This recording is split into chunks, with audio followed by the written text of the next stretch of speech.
Lakini kikubwa sana kwenye utalii, tunataka tufungue utalii mwingi kuzungumza hapa. Tutazungumzia wapi? Wapi?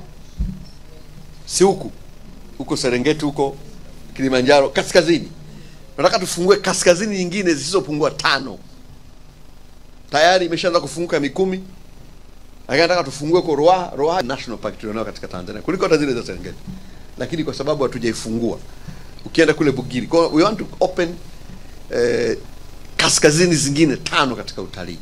Hii ni eneo ambalo linaweza kutupa fedha nyingi tu, lakini utalii wa beach hatujatumia vizuri. Mwambao, sisi tuna beach nzuri mno, lakini bado hatujatumia vizuri. Tunadhani ni eneo ambalo tukishirikiana na sekta binafsi ya ndani na nje ya nchi tunaweza kukuza utalii. Ili ni eneo ambalo tumeliamaki kwamba lazima lifanyiwe kazi, na nafasi kubwa sana kukuza mapato ya taifa hili na kukuza uchumi wetu na kufungua ajira kwa vijana.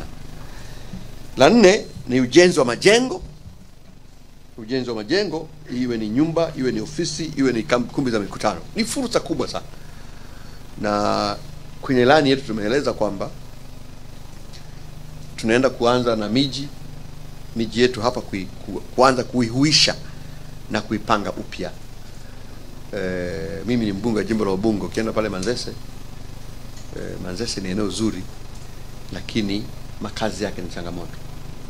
Kwa hiyo pale tunahuisha, ili sekta binafsi inakuja, tunaunganisha na wenye nyumba zibomolewe, zijengwe magorofa. Mtu akijenga gorofa zake 5, 6, 10, halafu wewe uliokuwa na nyumba yako akakuachia floor moja ya makazi na kabiashara kako hapo, kuna ubaya? This is what other places they are doing. Kwa tunaunganisha watu wetu na wawekezaji.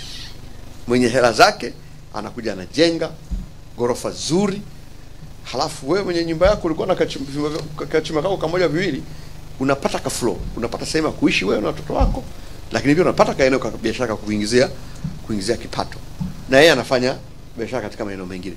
Tunadhani tukifanya hivi, na kwa Dar es Salaam tumeamua kuanzia Vingunguti, Buguruni na Manzese, hayo maeneo 3 nataka tuanze nayo. Tutayatangaza rasmi, wawekezaji waombe, watapewa mazingira mazuri. Tunatiseza pamoja na wizara yetu ya ardhi, ili mambo haya, ili miji yetu tuihuishe, lakini pia kuifanya miji hii na makazi hayo yawe ni makazi, lakini pia kukuza kipato cha wakazi wetu. Kwa hiyo hili ni eneo ambalo tunadhani tukiliweka vizuri litakwenda vizuri sana.